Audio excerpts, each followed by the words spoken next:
नमस्कार छात्रों। हम इस वीडियो में कक्षा 9वीं की पाठ्यपुस्तक क्षितिज भाग 1 में संकलित कविता कैदी और कोकिला के काव्यांशों पर आधारित प्रश्न उत्तरों की व्याख्या करेंगे, जिससे परीक्षा में कविता से पूछे जाने वाले आंतरिक प्रश्नों का भी अभ्यास हो जाएगा और अंक कटने की संभावना भी नहीं रहेगी। देखिए, यहाँ कवि माखनलाल चतुर्वेदी जी की कविता कैदी और कोकिला का पहला पहरा यानी कि काव्यांश। क्या गाती हो, क्यों रह जाती हो, कोकिल बोलो तो, क्या लाती हो, संदेशा किसका है, कोकिल बोलो तो। देखिए, इनसे बनने वाले प्रश्न व उनके उत्तर की व्याख्या। कोयल से संवाद करने वाला व्यक्ति कौन है? कोयल से संवाद करने वाला व्यक्ति स्वयं कवि माखनलाल चतुर्वेदी है। दूसरा प्रश्न, कोयल क्यों रह जाती है?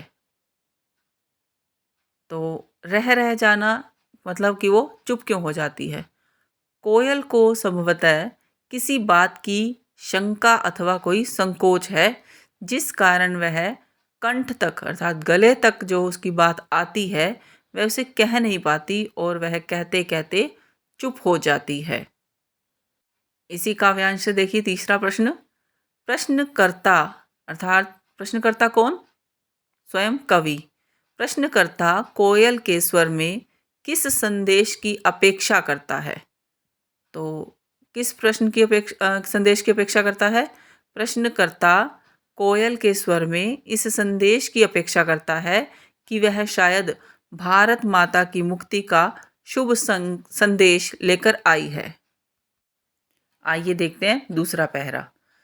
ऊंची काली दीवारों के घेरे में, डाकू चोरों बटमारों के डेरे में, जीने को देते नहीं पेट भर खाना, मरने भी देते नहीं तड़फ रह जाना।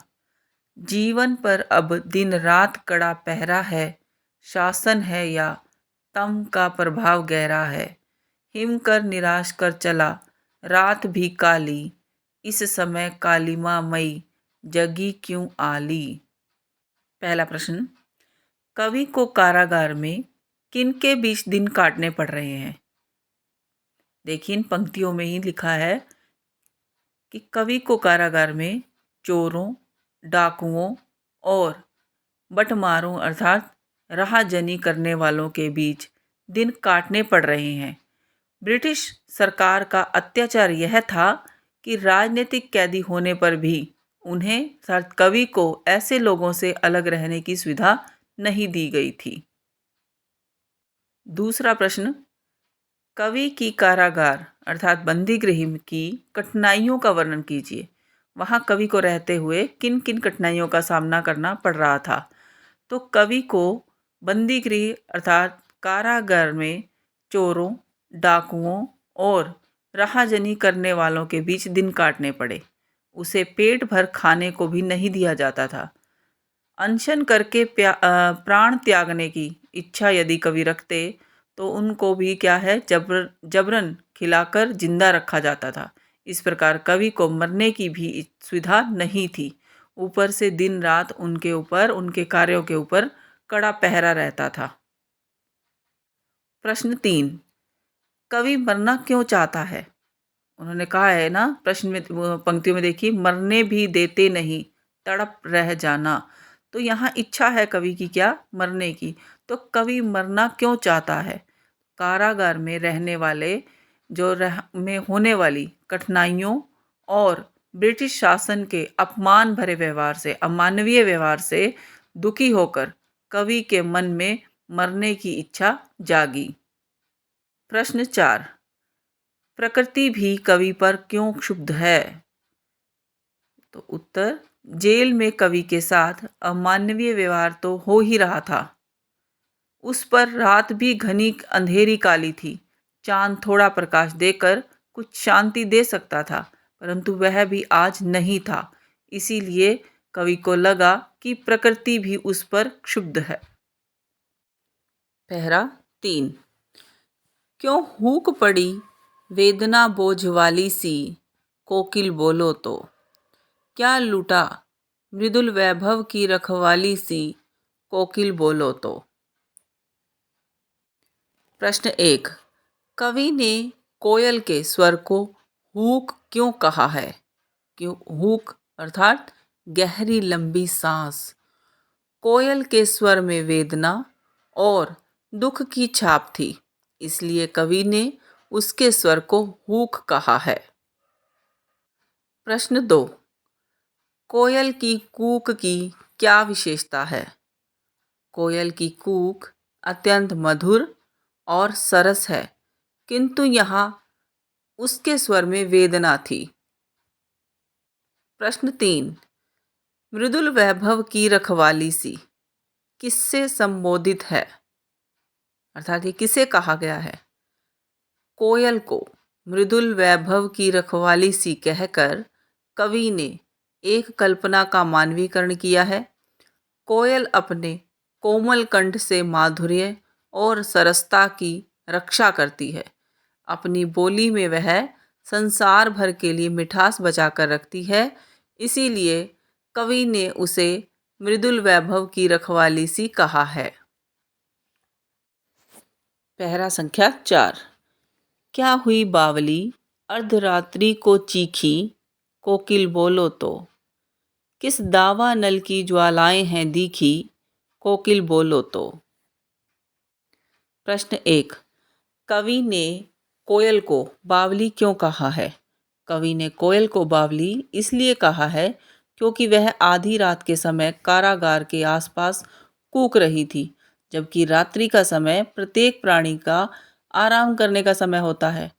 अगर कोई आधी रात को शोर मचाने लगे तो यही कहा जा सकता है या यही कहा जाता है कि उसके मन की स्थिति ठीक नहीं है। इसलिए कारागार के वातावरण में कोयल का इस प्रकार कूकना सर्वथा अस्वाभाविक था। कोयल के इस प्रकार के अस्वाभाविक आचरण के कारण ही कोयल कवि ने उसे बावली या पगली कहा है। प्रश्न 2। कोयल किस समय चीखी? कोयल आधी रात के समय चीखी। प्रश्न 3। दावानल की ज्वालाएं किसे कहा गया है? दावानल की ज्वालाएं कारागार तथा ब्रिटिश शासकों के क्रूर अत्याचारों और शोषण के भारी दुखों कष्टों को कहा गया है। पहरा 5। क्या देख न सकती जंजीरों का गहना, हथकड़ियाँ क्यों यह ब्रिटिश राज का गहना। कोहलू का चरक चूं जीवन की तान, गिट्टी पर उंगलियों ने लिखे गान। हूँ मोठ खींचता लगा पेट पर जुआ, खाली करता हूँ ब्रिटिश अकड़ का कुआं। दिन में करुणा क्यों जगे रुलाने वाली, इसलिए रात में गजब ढा रही आली। इस शांत समय में अंधकार को भेद, रो रही क्यों हो कोकिल बोलो तो। चुपचाप मधुर विद्रोह बीज इस भांति बो रही क्यों हो, कोकिल बोलो तो। प्रश्न 1। कवि को किस कारण कारागार में बंदी बना दिया गया?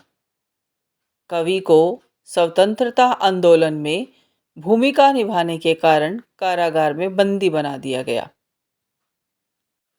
प्रश्न 2। कवि को कारागार में क्या यातनाएं दी गई? कवि को कारागार में घोर यातनाएं झेलनी पड़ी। उसे हथकड़ियों में जकड़ दिया गया। उसे कोहलू चलाने के लिए बैलों की जंघ जोता गया। उससे बड़े बड़े पत्थरों की गिट्टियां तुड़वाई गईं। इस प्रकार उसे अमानवीय अत्याचार झेलने पड़े। हथकड़ियों को कवि ने ब्रिटिश राज का गहना क्यों कहा है? कवि की स्वाधीनता आंदोलन में सक्रिय भागीदारी प्रमाणित होने पर उसे कारागार में बंद किया गया था, परंतु वह उसे सौभाग्य मानता है। कवि को गर्व है कि उसे देश हित में संघर्ष करने का यह फल मिला कि ब्रिटिश सरकार ने उसे हथकड़ियां पहनाकर जेल में बंद कर दिया। देश के हित में हथकड़ियां पहनने को इसलिए वह श्रृंगार मानता है, सजा नहीं। प्रश्न 4, कवि ने ब्रिटिश अकड़ का कुआं कैसे खाली किया? ब्रिटिश सरकार के अधिकारियों ने स्वाधीनता संग्राम के सेनानी कवि को घोर यातनाएं दी, यहाँ तक कि उससे पशुवत व्यवहार किया गया। कोहलू चलाने के लिए बैल की जगह उसे जोता गया, परंतु कवि ने इन सब यातनाओं को भी चुपचाप झेल लिया। इससे अंग्रेजों का घमंड चूर हो गया, उनकी अकड़ ढीली पड़ गई। इस प्रकार वह चर्च के द्वारा पानी खींचकर मानो ब्रिटिश अकड़ का कुआं ही खाली कर रहा है। प्रश्न 5, कोकिल रात्रि के समय क्या करने आई है? कोकिल रात्रि के समय कवि के घावों पर मरहम लगाने आई है। वह कवि की यातनाओं में उसके संग रोकर अपना दुख हल्का करने आई है। प्रश्न 6, कोकिल के रोने का कवि पर क्या प्रभाव पड़ रहा है? कोकिल के कवि के साथ आकर रोने से कवि पर यह प्रभाव पड़ा कि वह उसके सहानुभूति भरे स्वर से प्रेरणा और साहस जुटाने लगा। संघर्ष में और भी प्राणपण से जुटने की प्रेरणा प्राप्त करने लगा। देखिए अगला पैरा, काली तू रजनी भी काली, शासन की करनी भी काली, काली लहर कल्पना काली, मेरी काल कोठरी काली, टोपी काली कमली काली, मेरी लो श्रृंखला काली, पहरे की हुंकृति की ब्याली, तिस पर है गाली ए आली, इस काले संकट सागर पर मरने की मदमाती, कोकिल बोलो तो अपने चमकीले गीतों को क्यों कर हो तैरती, कोकिल बोलो तो। प्रश्न 1, काली विशेषण किस किस के लिए प्रयुक्त हुआ है?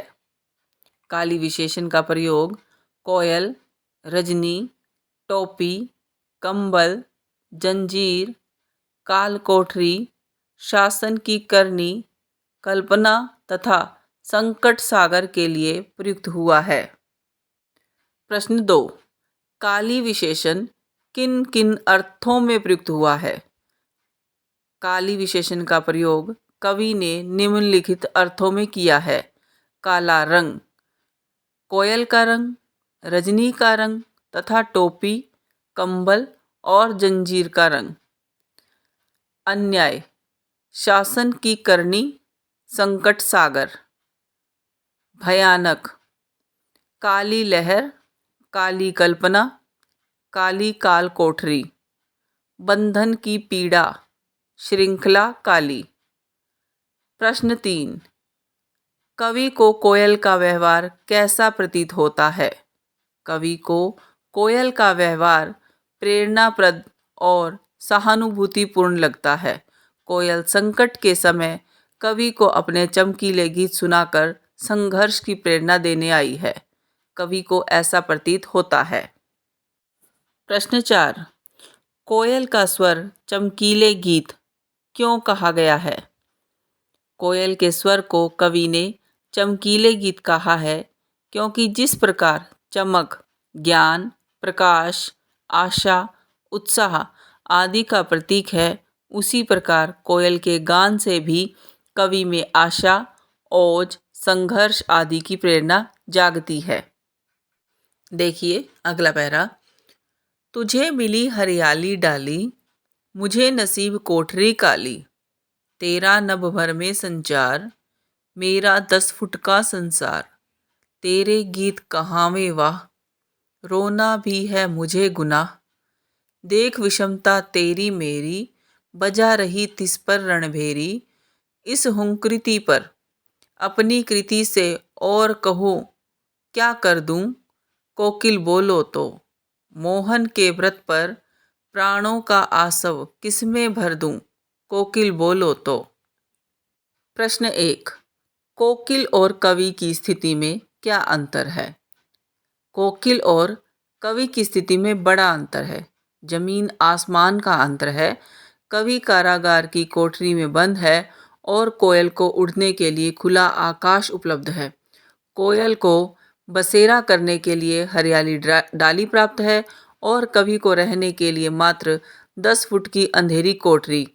कोयल के गीतों की सभी प्रशंसा करते हैं, परंतु कवि की आह और वेदना को कोई सुनना नहीं चाहता। प्रश्न 2। कोकिल और कवि में क्या समानता है?